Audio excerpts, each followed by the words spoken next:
a todos. O meu nome é Nídia Andrade, eu sou Account Manager na EFI Group. Serei eu moderadora aqui deste webinar sobre a importância da formação em tempos de crise.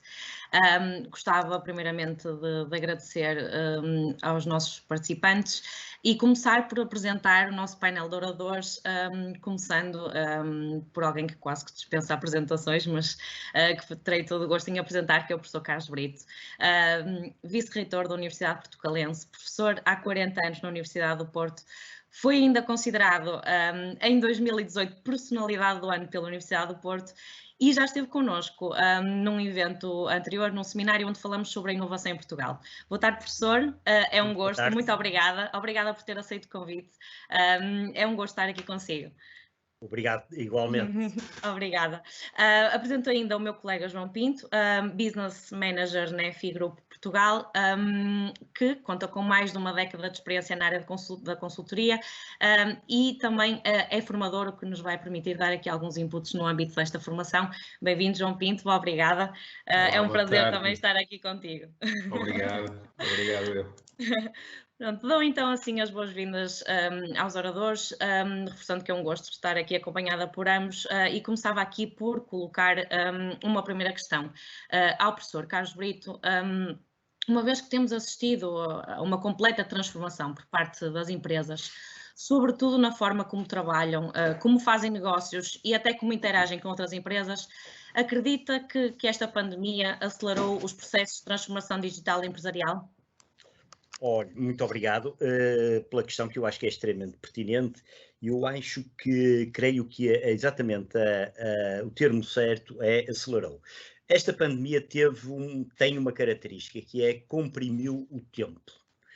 E aquilo que nós vemos é que no espaço de algumas semanas estão a ocorrer alterações que, de outra forma, demorariam anos provavelmente a ocorrer.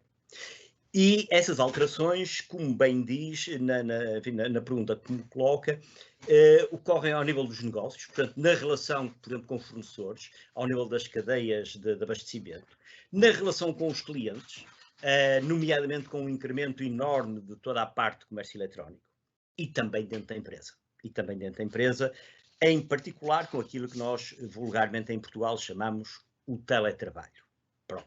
E que em língua inglesa se chama o home office, ou seja, mandar as pessoas para casa trabalharem. Não estou a falar daqueles que ficaram desempregados, nem estou a falar daqueles que estão em layoff, estou a falar daqueles que estão a trabalhar, mas deslocalizados do seu local de trabalho normal. E eu gostaria exatamente de, talvez, falar um pouco desta última vertente, ao nível da organização do trabalho, porque creio que é aquilo que se enquadra melhor dentro do tema genérico deste webinar, que tem a ver com a importância da formação.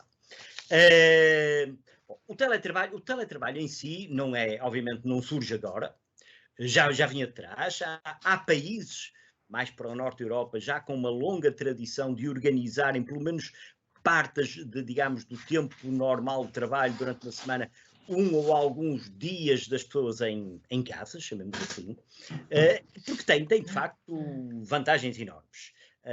Poupa tempo e dinheiro nas deslocações, permite alguma flexibilidade horária, portanto eu diria quem trabalha consegue adaptar os ritmos àquilo que é a sua maneira mais usual e onde se sente mais produtiva. O ambiente de trabalho consegue ser, em princípio, ou melhor, é mais personalizado. Não garanto que seja melhor, não garanto que todas as pessoas tenham em casa uma secretária para trabalhar em condições, uma cadeira para trabalhar em condições, tal como tem no seu emprego. As imagens que eu vejo, muitas das pessoas e das famílias estão à mesa da sala de jantar. Não garanto que seja o melhor.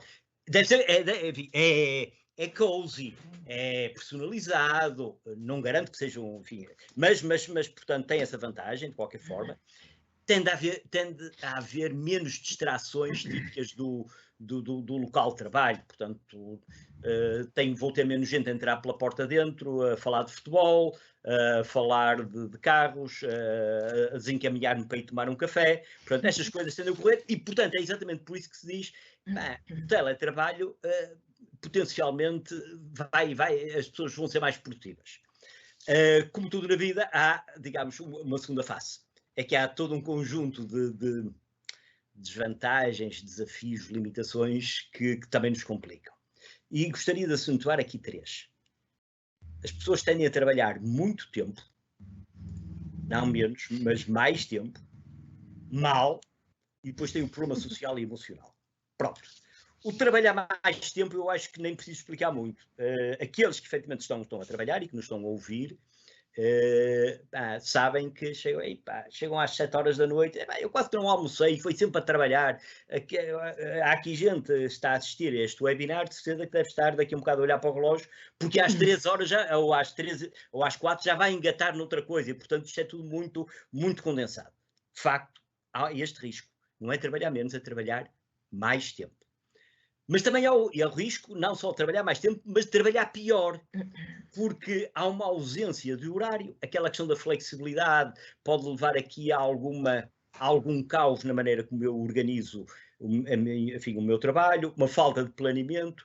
Não há as interrupções dos colegas de trabalho, mas há as interrupções domésticas, há a campainha que toca, há o filho que, entretanto, quer que eu vá lá pôr a PlayStation, há mais isto, portanto, há o cão e o gato que estão ali a passear. Volto a dizer, muitas vezes as casas não têm condições e, portanto, o teletrabalho tem esta limitação, portanto, que é nem sempre as condições parece que são de um bom trabalho. Depois há a parte emocional e social, solidão, falta de interação com colegas e uma coisa pode ser muito penalizadora, que é a confusão entre a vida familiar, privada e profissional. E depois já não sei se estou em trabalho ou se estou na minha vida pessoal. E, portanto, deste balanço, ou seja, o digital permite-me fazer isto, o teletrabalho. Eu não tenho dúvidas de que no futuro vamos ter uma parte, pelo menos do nosso tempo, em teletrabalho. Deixe-me dizer o seguinte, eu, como professor universitário, nós, nas universidades, sempre tivemos uma grande tradição de trabalhar em casa, chamemos assim. A gente não chamava teletrabalho, estava em casa a trabalhar. Pronto, e portanto, mas há muitos outros empregos em que as pessoas normalmente entravam no escritório às 9, faziam trabalho para o hora do almoço e saíam às 6 ou 7, ou lá o que fosse. É possível perfeitamente eu conjugar isto com uma parte de alguns dias em casa. Há 2 requisitos que são absolutamente essenciais. Quem vai gerir equipas em teletrabalho não as pode gerir da mesma maneira de que geria presencialmente. Outro dia vi uma notícia qualquer, que aliás foi a entidade que regula a proteção de dados, dizia, não se pode obrigar um funcionário a ter a câmara ligada para o empregador o estar a controlar. Pois não pode, nem deve, porque não é assim que um empregador controla o seu empregado, que é olhar para ele. Isso é à moda antiga, e controlava tarefas. Quem está em teletrabalho, aquilo que responde não é pelas tarefas que faz, mas pelos resultados que atinge. E isto implica ter novos tipos de líderes, novas chefias, novas formas de organização do trabalho. Portanto, não é só o digital, é também as lideranças que vão ter que alterar o seu estilo. E para já ficava por aqui. Excelente resposta, professora, excelente análise. Sem dúvida que não posso limitar-me a passar para a pergunta seguinte sem dizer que concordo plenamente com essa análise e revejo-me totalmente em todas as suas palavras. Portanto, obrigada pela resposta.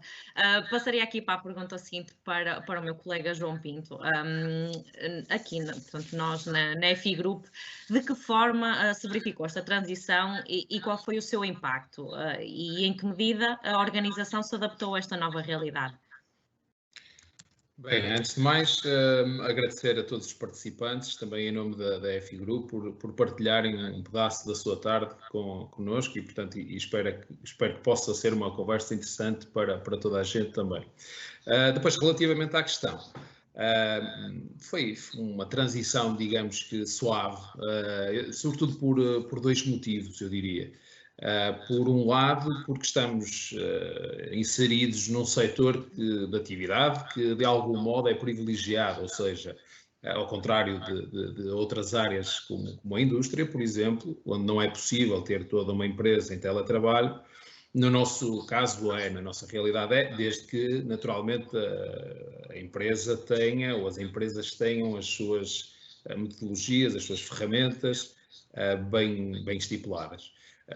E inseridas, portanto, na realidade e no cotidiano da empresa. E depois, por outro lado, porque nós próprios já tínhamos política de home office, ou seja, como dizia há pouco o professor, portanto, na EFI Group já há mais de um ano, portanto, antes desta questão do Covid, que é possível aos colaboradores da empresa, pelo menos uma vez por semana, ficar em home office.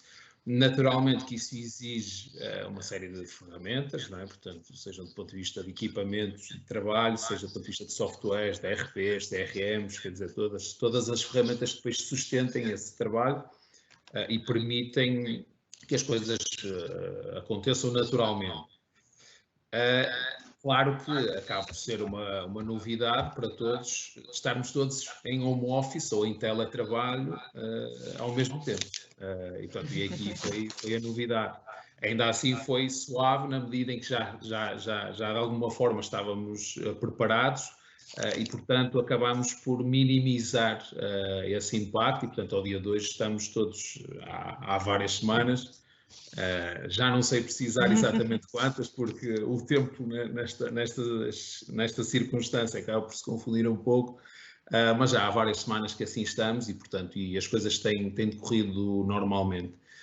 Concordo com o que o professor dizia também há pouco, claro que exige naturalmente outra forma de gerir o trabalho e de gerir as equipas, e acho que é um desafio interessante para todos e seguramente que ficará para o futuro.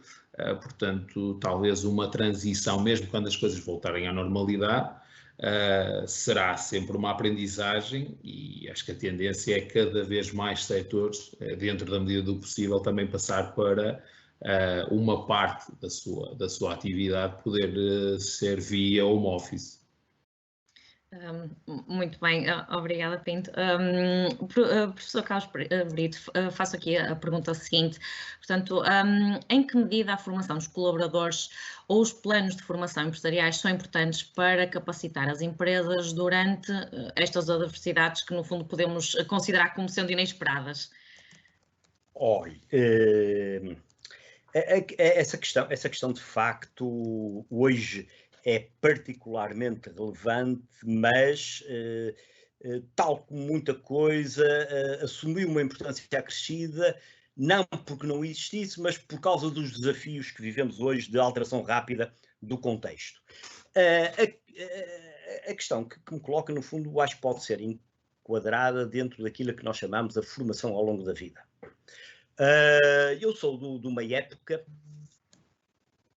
em que as pessoas, enfim, tinham a sua formação, portanto, vão dizer que eu sou muito velho, mas eu sou de uma época em que a escolaridade obrigatória terminava no 4º ano, na altura chamava-se 4ª classe. Portanto, era o mínimo, até aí a gente tinha feito. Depois para a frente já era só alguns. Depois havia gente que ia para o liceu, depois daquilo que chamava liceu, ou seja, escolas secundárias, as pessoas iam ou muitas já nem continuavam para o chamado liceu. Depois, quem quisesse podia ir para escolas profissionais, também se chamava escolas industriais e por aí fora. Depois havia o ensino superior.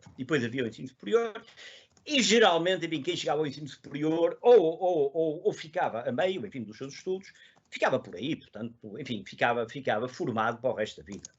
Hoje isso não existe. Portanto, aquilo que nós aprendemos mesmo num curso superior, ao fim de 3 ou 4 anos, uma parte grande está completamente desatualizada.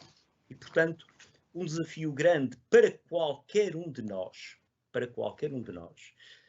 tenhamos um curso superior ou não, é aprendermos ao longo da vida. E há aqui várias formas de aprender. Desde logo, através daquilo que eu chamaria a educação formal, que pode ser o que tem a ver, em primeiro lugar, com o sistema de ensino.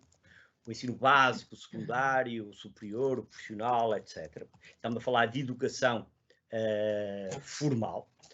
Também estamos a falar de educação formal quando eu entro no domínio da formação profissional dentro das empresas. Também é educação formal, em que eu ponho os meus colaboradores a frequentar cursos e exigir, por exemplo, um mínimo de horas de formação ao longo do ano, em que eles, de uma forma ou de outra, vão ter que assistir e, eventualmente, dar provas de aproveitamento nesse tipo de formação. E depois há a formação informal, que é aquela que eu, como curioso permanente, tenho que estar permanentemente a aprender, ou através de cursos na internet, ou através de livros que adquiro, em formato digital ou em papel. Esta postura, ainda há bocado estava na dúvida qual era o plural de gel. Hoje fala-se tanto em gel, qual é o plural de gel? Eu tinha ouvido pessoas dizer geles, outros dizer géis. E de facto fui ao dicionário, na internet, o outro já está arrumado, e pelos vistos pode-se dizer das duas maneiras. Tanto pode dizer geles como pode dizer géis. Ambas estão corretas. Esta é uma aprendizagem informal. Eu não sabia, antes do almoço não sabia, agora já sei. E isto é uma coisa, diriam assim, isso não tem muita importância, provavelmente, mas há outras coisas que têm, e portanto eu tenho que ter esta curiosidade permanente. Pronto. A formação dentro das empresas é um aspecto importante que eu diria da formação, da educação formal, mas de natureza ao nível da formação profissional. Aqui eu quero até talvez fazer um parênteses, que é, eu sempre que tive de gerir equipas, considerei que o local de trabalho era um sítio de desenvolvimento profissional e pessoal. Não é só um sítio de desenvolvimento profissional. É importante que as empresas, as organizações, onde as pessoas trabalham, lhes deem oportunidades para elas crescerem enquanto profissionais, atualizando-se, mas também enquanto pessoas. Eu isto chamo responsabilidade social interna, que é assim que se chama mesmo.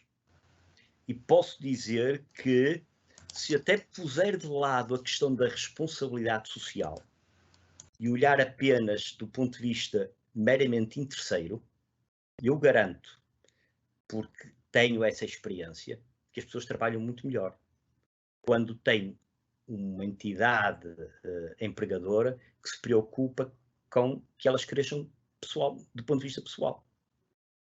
E não apenas mais produtividade e mais resultado ao fim do mês. Pronto, eu queria tornar claro, porque senão isto parece que é só para ter gente que produz mais e dar formação só do ponto de vista hard skills ou soft skills, mas as estritamente necessárias para que a pessoa seja um melhor trabalhador. Não é só isso. É que seja também, que cresça como pessoa e até cresça como cidadão. E aí as empresas têm um papel de promoção da cidadania. Um cidadão é mais que uma pessoa. Um cidadão é uma pessoa que se preocupa com causas da sociedade. Pronto. E, portanto, eu aqui tenho a responsabilidade social a replicar-se. Não sou só eu, enquanto a empresa, que me preocupo com causas sociais, eu preparo os meus trabalhadores também para serem cidadãos e eles próprios estarem abertos a causas sociais. Dito isto, eu diria o seguinte: há fundamentalmente 3 coisas que eu posso desenvolver em qualquer um de nós: conhecimentos, competências e atitudes. Os conhecimentos é o saber. Eu, por acaso, não tenho aqui atrás uma estante, contrariando a grande maioria das pessoas, incluindo o Fábio, que está ali com uma estante por trás, mas tenho aqui à minha frente a estante. Portanto, ela aqui está numa posição diferente. Está cheia de livros. Está cheia de livros. Estes livros contêm informação. Se eu absorver o que ali está, eu transformo essa informação em conhecimento. E quem diz pode ser através de um livro, pode ser através de consultas na internet, etc.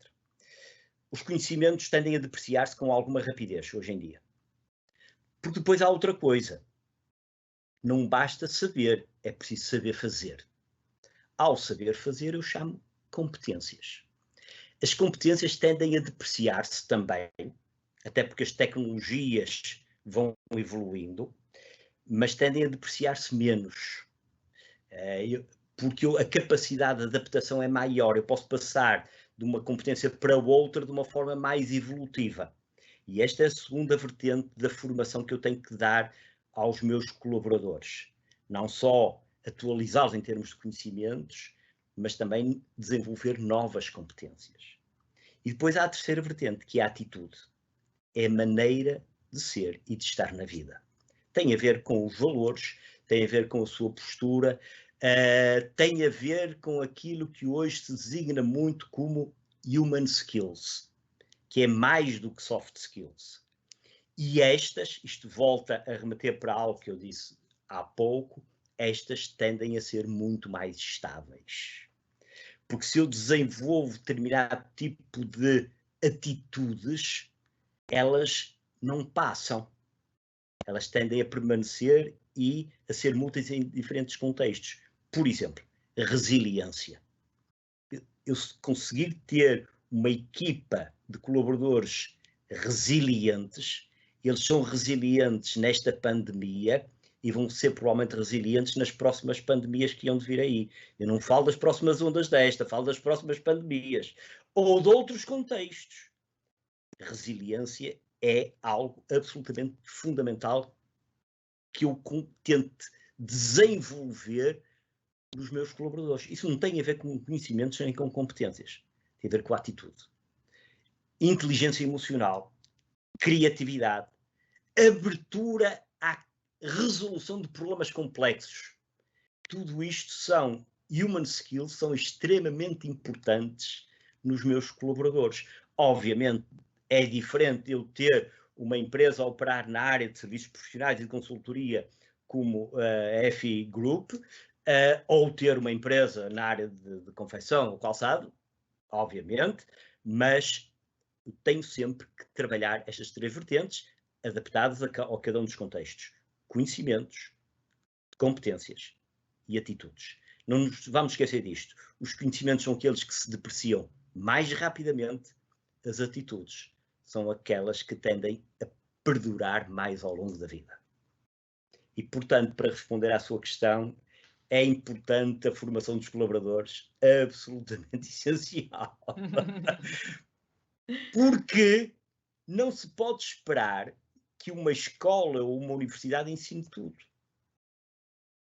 Porque se eu vou esperar que uma faculdade, por exemplo, na área da economia de gestão, prepare pessoas para irem trabalhar em auditoria, elas não sairiam preparadas para trabalhar noutras áreas. Portanto, uma universidade, por muito boa que seja, nunca pode dar a preparação total, porque há uma parte dessa preparação que deve ocorrer dentro da empresa.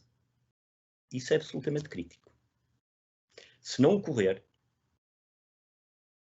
o trabalhador sai um pouco prejudicado, porque não se desenvolve enquanto profissional, mas garanto que a empresa sai muito mais prejudicada. Porque o seu principal ativo, que são as pessoas, tende a ficar obsoleto. Só isto. Muito bem, professor. Como sempre, uma excelente resposta. Faço aqui uma pergunta seguinte ao João Pinto. Quais são os apoios a que as empresas podem candidatar nesta vertente da formação?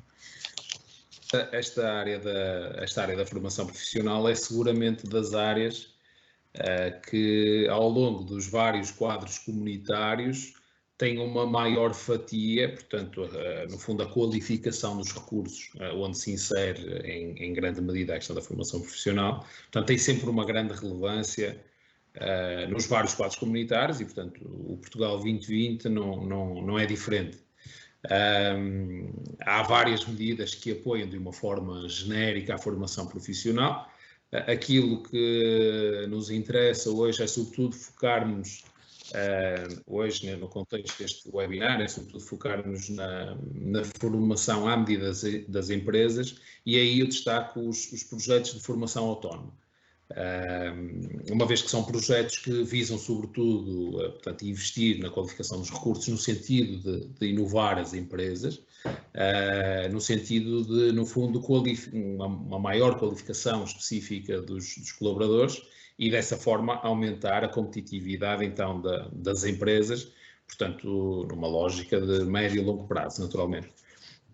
Portanto, isto são projetos, são montados ou são planeados para executar em 24 meses, correspondem ou devem corresponder a um volume mínimo de horas de formação no total do seu projeto de cerca de 4.000 horas e apoia uma série de despesas elegíveis, no fundo, aquelas que façam sentido para operacionalizar este plano de formação. Portanto, desde logo um diagnóstico dessas necessidades formativas, passando pelos encargos com os formadores, pelos encargos com os formandos também. Portanto, por exemplo, se a formação é dada em horário laboral, a empresa será compensada por isso. Se for em contexto pós-laboral, será portanto, o formando compensado por isso também. Existem outras despesas, naturalmente, portanto, os encargos também com o pessoal de apoio, custos indiretos, portanto, daquilo que sejam materiais, didáticos, etc. Portanto, no fundo, tudo aquilo que seja necessário, então, para levar a cabo este plano de formação. Portanto, isto podemos encontrar uma taxa de incentivo base de 50%. Há a possibilidade de acrescentarmos aqui algumas majorações. Portanto, desde logo uma majoração de 10% para trabalhadores que sejam desfavorecidos ou que sejam deficientes. Adicionalmente, é possível também uma outra majoração em função da dimensão da empresa, ou seja, para médias empresas podemos ter mais 10% e para pequenas empresas, micro ou pequenas empresas, podemos ter 20%, sabendo que no limite global esta taxa de incentivo não pode ultrapassar os 70%. Incentivo este que é não reembolsável, ou seja, é a fundo perdido. Aqui gostaria de destacar, sobretudo, e uma novidade, e portanto também sinal dos tempos que vivemos, não é? E portanto é importante que os organismos deem este exemplo. Passou recentemente, com o contexto atual do Covid, passou a ser recentemente permitido, portanto, como despesa elegível, a formação online. Não para os projetos em vigor, pelo menos por enquanto, mas sim para novos projetos que se venham a candidatar, até porque, quer dizer, neste momento as pessoas estão em casa, estão em teletrabalho e, portanto, é importante que também estas ferramentas se adequem, no fundo, à realidade, não é? Senão também não faz sentido. Seria também importante, naturalmente, que os próprios projetos em execução, que no limite podem estar a ser postos em causa, portanto, o seu compromisso, embora podem ser prorrogados, naturalmente, também existem essas possibilidades, mas seria também importante que se aplicassem aos projetos em vigor. Ao dia de hoje ainda não se aplica, esperemos que isso possa vir a acontecer também nas próximas semanas. Eu diria que genericamente, são condições generosas e acabam por ser condições também apelativas para que as empresas possam usufruir e possam beneficiar deste tipo de incentivos. Muito bem, então e podes dar-nos alguns exemplos de áreas de formação a serem aqui aplicadas? Sim, quer dizer, desde logo, as ferramentas que falávamos há pouco, não é? Que são necessárias as empresas adaptarem para conseguirem gerir a sua organização, a conseguirem, portanto,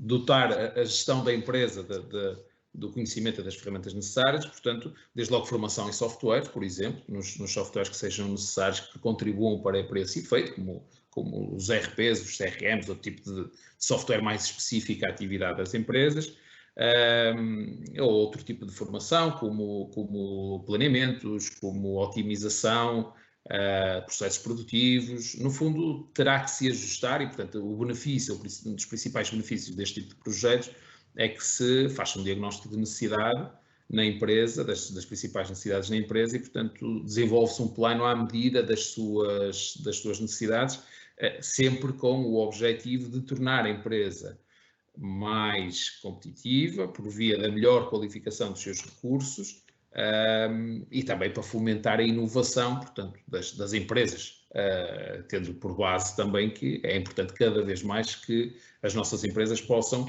criar valor naquilo que é o seu produto, aquilo que é o seu serviço. Portanto, será dentro destes contextos e, portanto, naturalmente, depois há sempre a necessidade de avaliar caso a caso em função da realidade de cada empresa.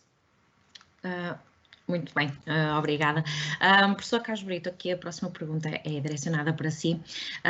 A formação dos trabalhadores encontra-se atualmente no nível mais baixo desde 2010. Ou seja, apesar de sermos um dos países da Europa que mais trabalha, o investimento em formação é dos mais baixos. A percentagem de empresas que garantem a aprendizagem contínua caiu para 16%. O que acha que está por trás desta queda? E de que forma as empresas podem inverter esta tendência e se esta crise pode de alguma forma contribuir para a alteração deste paradigma? Nídia, eu gostaria de explicar talvez melhor essa questão daquilo que podemos chamar crise ou queda, porque eu conheço esses dados que falou. Mas se analisarmos a evolução ao longo da última década, a verdade é que nós vemos um crescimento muito lento, mas um crescimento, embora lento, do número de empresas que dão formação aos trabalhadores. Pronto.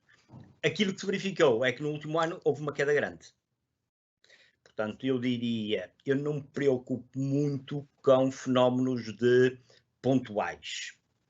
Isto é quase como ter, de repente, o número de mortos só aumentou 0,5% hoje. Pá, fantástico, não se aflige que amanhã vão morrer, na mesma. Pronto, portanto, estas coisas pontuais nós temos sempre que as colocar em contexto.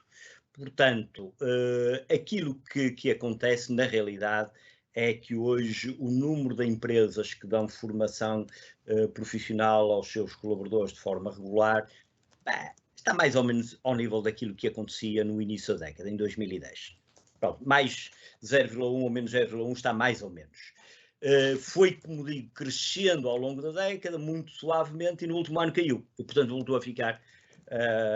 Agora, não sei como é que depois a coisa irá evoluir. Agora, uma coisa é verdade, e isso é que eu acho que é dramático. Nós estamos na cauda da Europa em termos de formação profissional. Os países onde as empresas menos investem são Portugal, Itália, Grécia e Hungria, na Europa. Há menos de 20% de trabalhadores a receberem formação profissional regular. Não é ir a uma ação uma vez por ano. Não, daqueles que regularmente ao longo do ano vão recebendo formação profissional. São menos de 20% dos trabalhadores. Em países como a Finlândia, o Reino Unido, a Dinamarca, a Estónia e a Eslováquia, e mesmo a Irlanda, essa percentagem é superior a 50%. E isso sim, isso é que eu acho que é estrutural.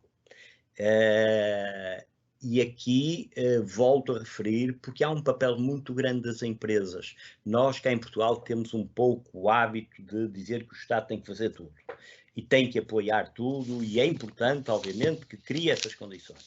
Mas isto do lado das empresas deve ser visto como Estão a ver? Pronto, que eu fiquei aqui, de repente, sem imagem. Isto do lado das empresas deve ser visto como um investimento. Um investimento, volto a dizer, no seu ativo mais importante. Por acaso tem aqui um número, que entretanto, enfim, eu tinha apanhado aqui algumas coisas, e apenas 18% dos trabalhadores portugueses são considerados em condições para fazerem face a desafios profissionais mais complexos. Isto é dos valores mais baixos da Europa. Isto é que eu acho que é dramático, que é quando nós olhamos não para um ano, mas para uma tendência, ou seja, para fenómenos mais estruturais, e ainda por cima nos comparamos com outros países com os quais nós temos de nos bater, porque no fundo, em que é que isto se traduz? Isto traduz-se em última instância, na capacidade que eu tenho para acrescentar valor aos produtos e serviços que vendo. E, portanto, é um facto que o nível de formação é muito baixo em formação profissional dentro da empresa, on job, é muito baixo em Portugal. Isso é. Se fizermos até uma análise mais setorial, sabemos mais ou menos quais são aqueles setores onde investem mais.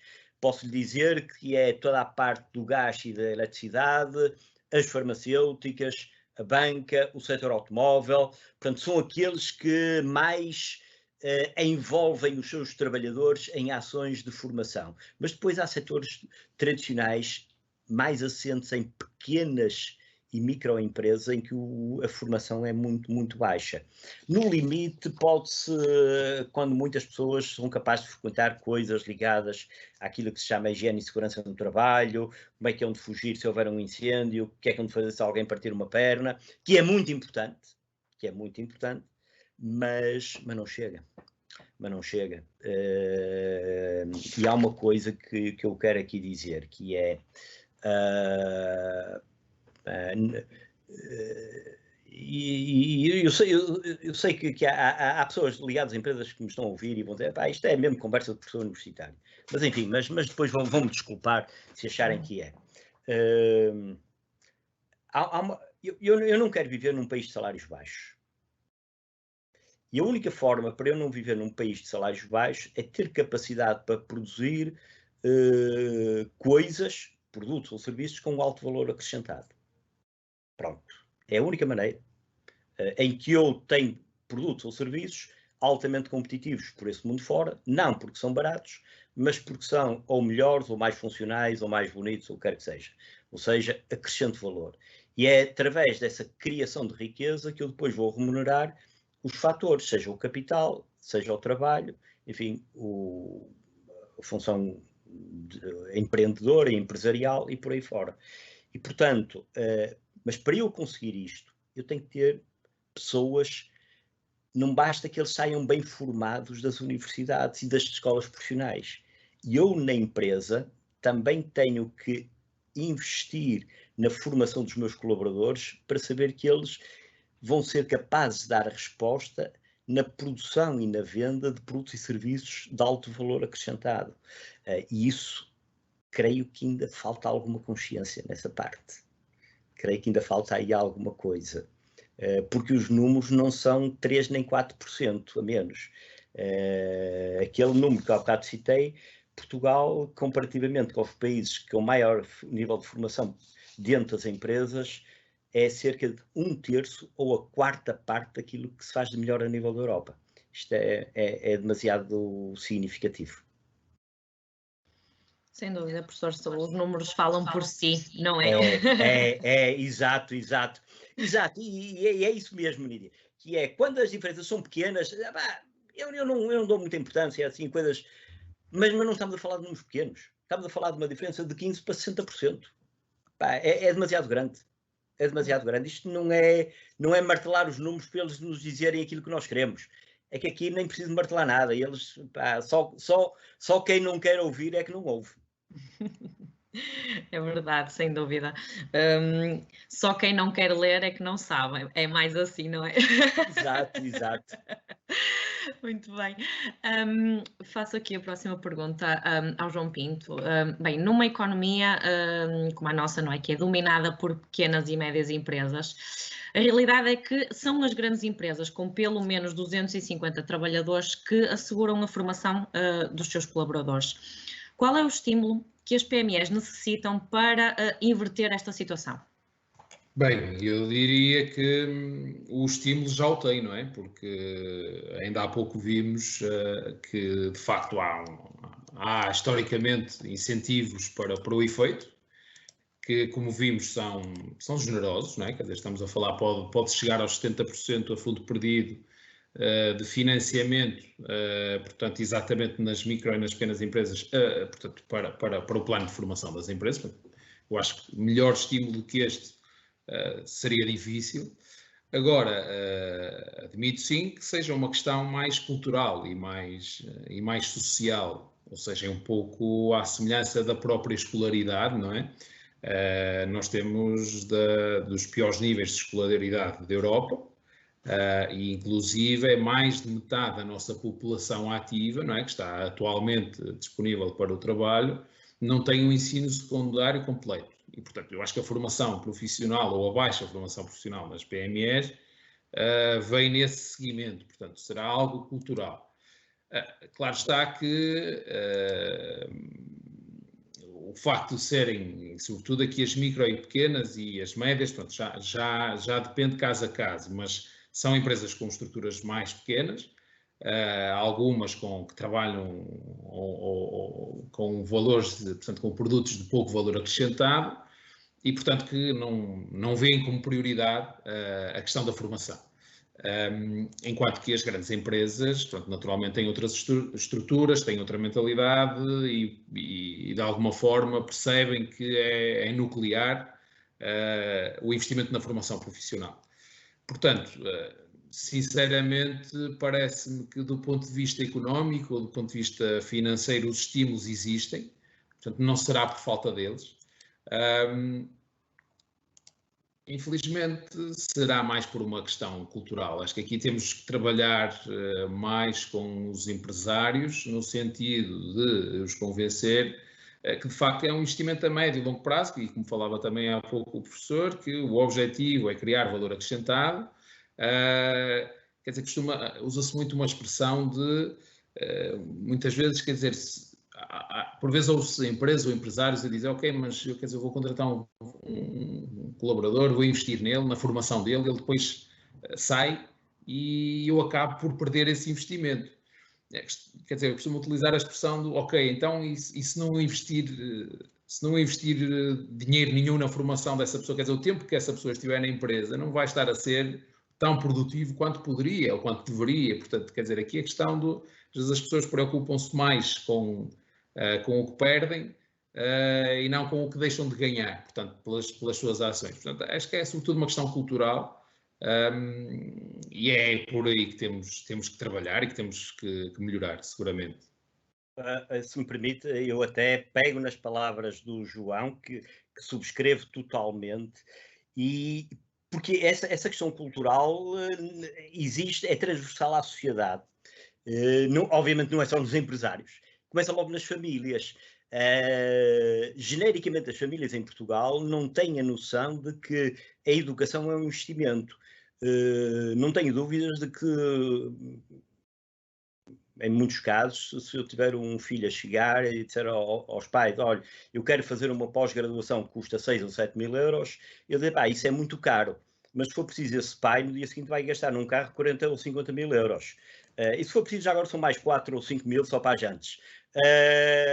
Não vê que há ali um investimento e, portanto, começa logo por aí.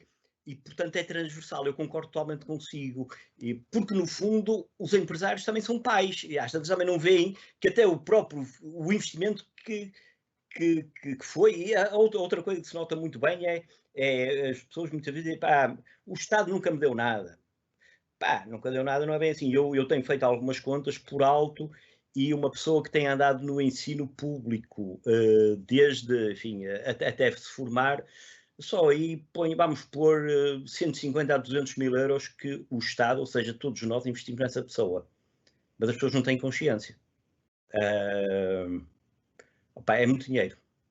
É muito dinheiro. Ao nível do ensino básico, o custo de um aluno que não paga nada, ensino básico e secundário, não paga nada, fica cerca de 5 a 6 mil euros por ano ao Estado, ou seja, a todos nós.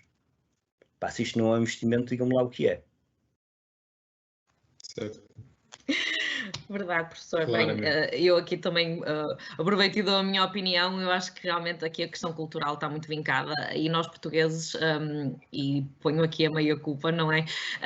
Tudo que não seja investimento em ativos tangíveis é um desperdício. Infelizmente não é, porque é isto que nos permite dar alguma continuidade aos negócios e a sermos bons profissionais. Portanto, é apenas a minha opinião.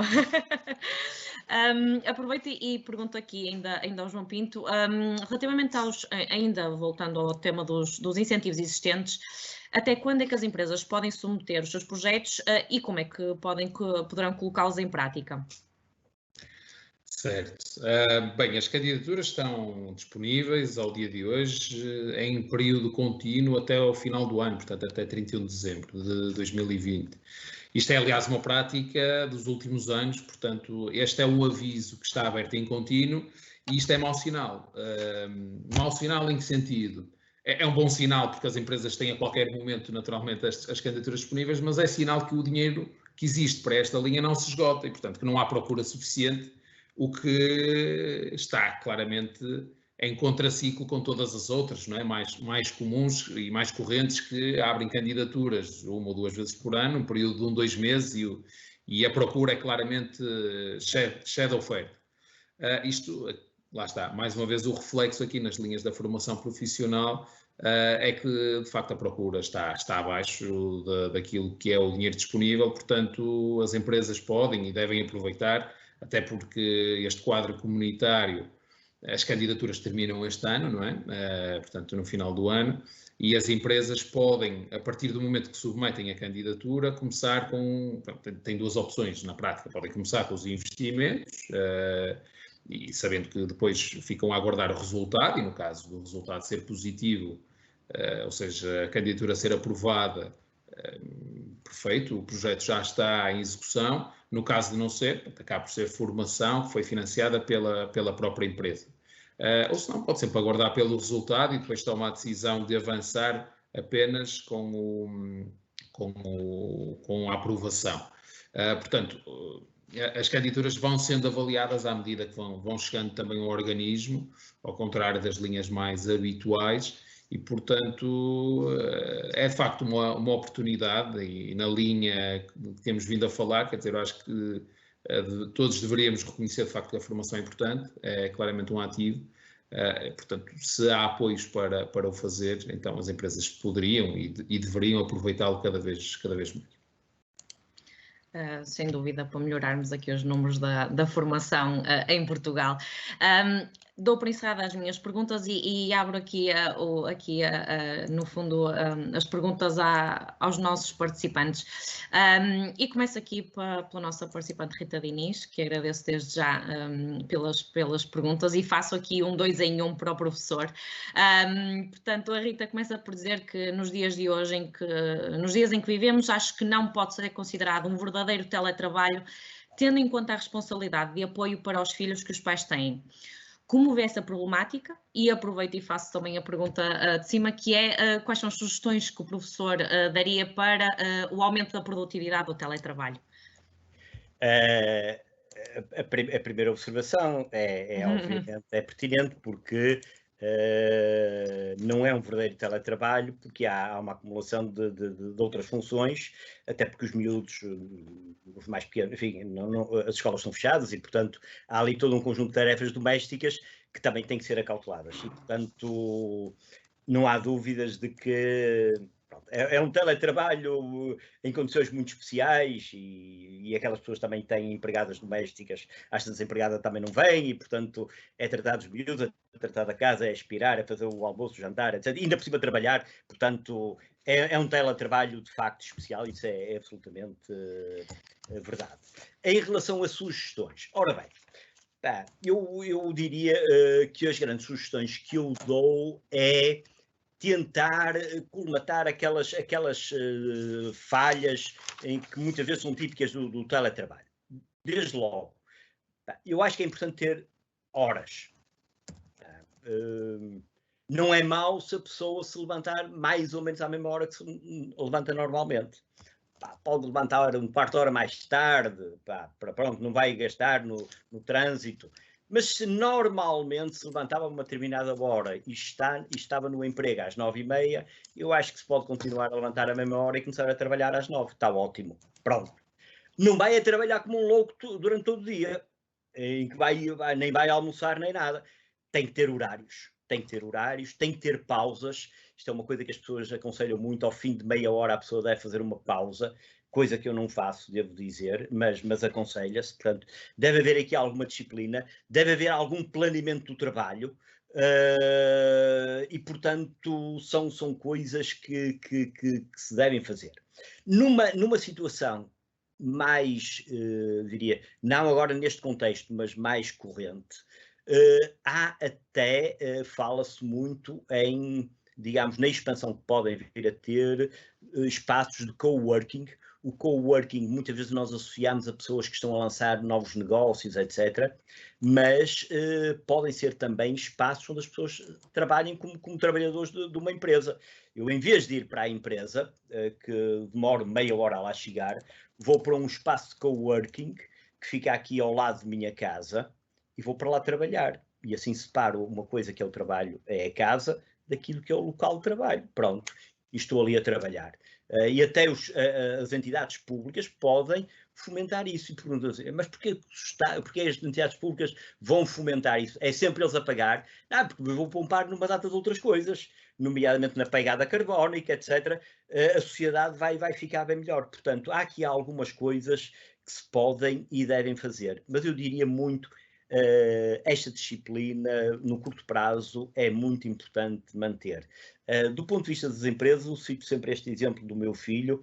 Ele está em teletrabalho e tipicamente às 9 horas tem uma videoconferência lá da empresa. Pronto, eu acho que é uma boa sugestão. Pelo menos garante que às 9 horas eles podem estar em pijama, mas pelo menos estão a trabalhar. E, portanto, porque é importante manter esta disciplina? É importante. E há alguns horários. E eu, enfim, sem me querer alongar muito, eu daria esta sugestão. Manter as rotinas de trabalho, não é? E os horários é fundamental para o bem-estar de todos, não é? Verdade.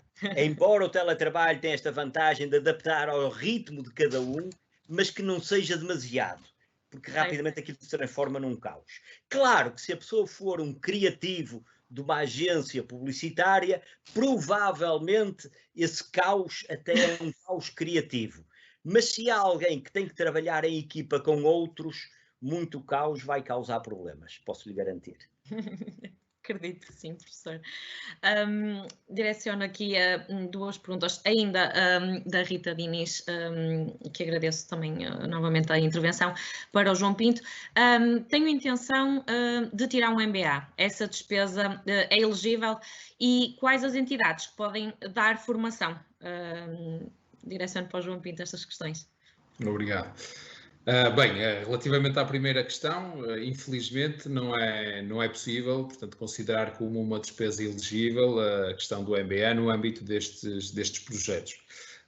As entidades que são elegíveis para o efeito são entidades, se forem externas, são entidades certificadas pela DGERT, ou eventualmente podem ser formadores internos, desde que tenham o CCP, portanto, e que viabilize essa certificação para que possa dar a tal formação interna. Muito bem. Tenho aqui uma questão para o professor do Pedro Santos Ferreira. Boa tarde, parabéns pela iniciativa, é sempre bom rever o professor Carlos Brito. Deixo a seguinte questão, tendo em conta que partilha da ideia que hoje em dia, em período de isolamento social, trabalhamos ainda mais, acredita que há espaço e tempo para nos formarmos além do trabalho? Tem de haver.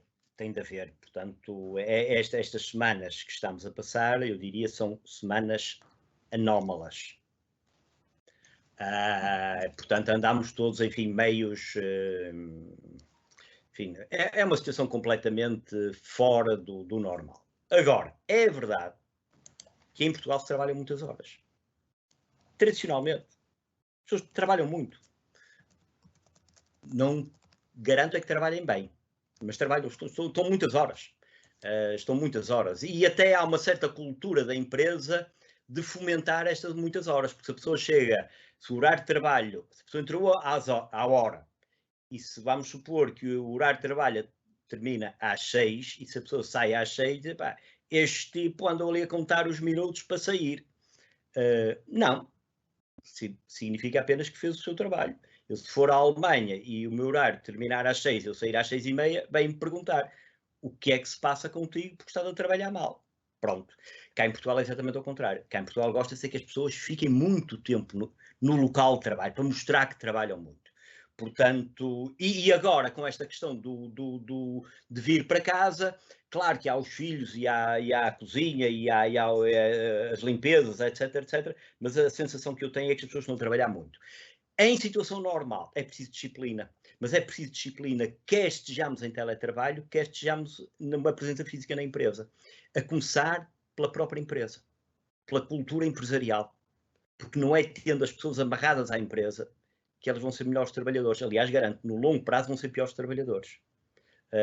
Porque há o desgaste normal e, portanto, e muitas vezes aquilo que acontece, e qualquer um de nós, eu ouço isso a par e passo, e às vezes até era capaz, quem sabe se até não digo, quer dizer assim, eu começo a trabalhar bem é a partir das 5 da tarde. O que é que andaste a fazer até aí? Eu comecei às 9 a trabalhar, ou às 8. Significa que andei a trabalhar mal até às 5 da tarde. Às 5 da tarde era a altura de eu já não ir trabalhar mais. Alguma coisa não está bem. Isto não é trabalhar. Nós temos que ter tempo. Eu tive uma pessoa que... Há várias...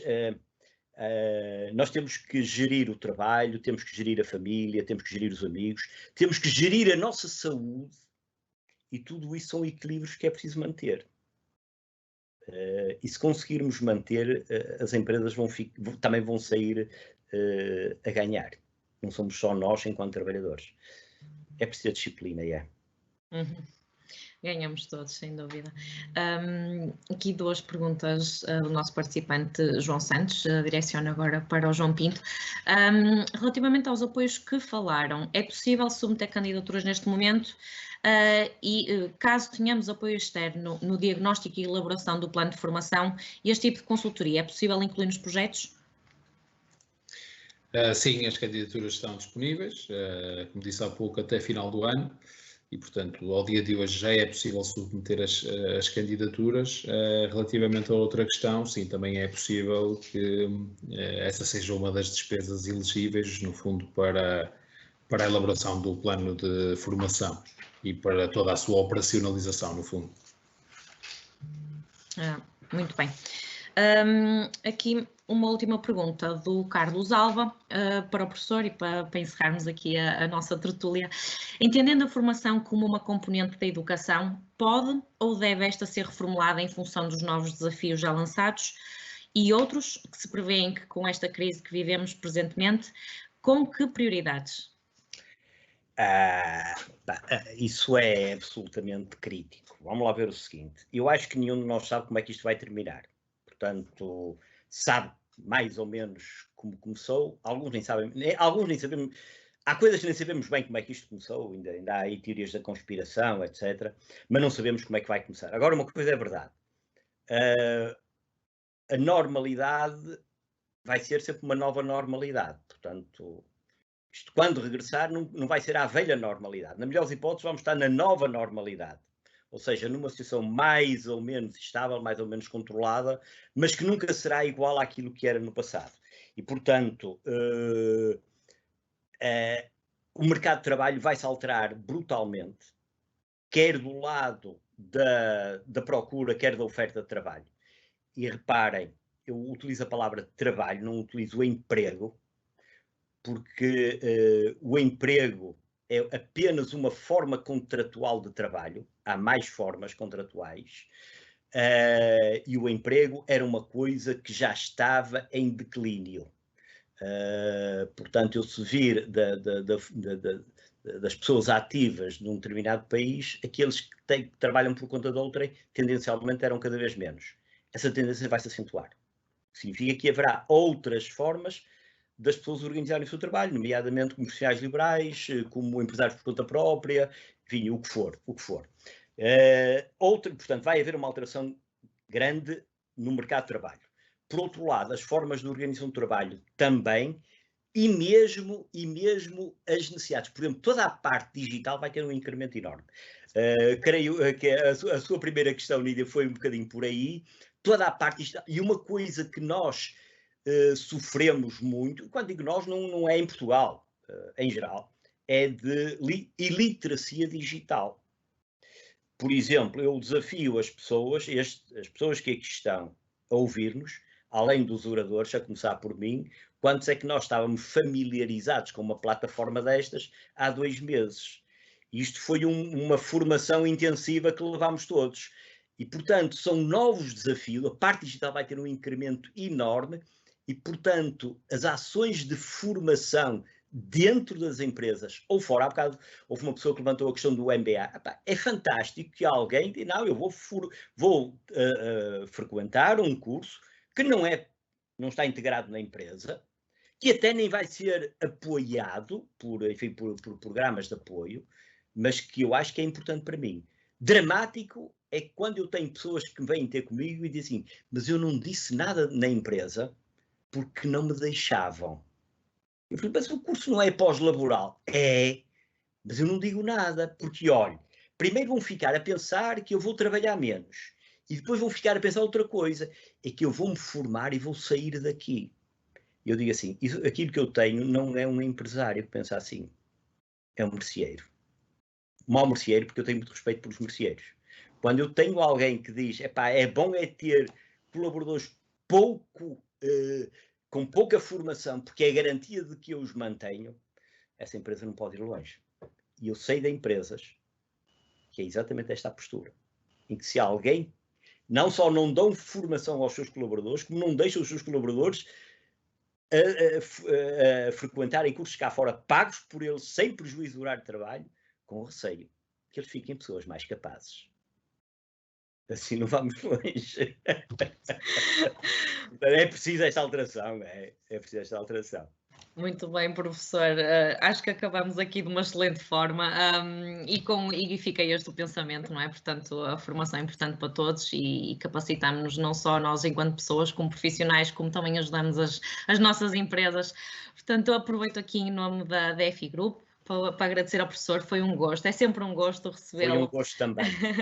Muito obrigada mais uma vez, agradeço ao João Pinto também pela presença, é um gosto, como sempre, não é?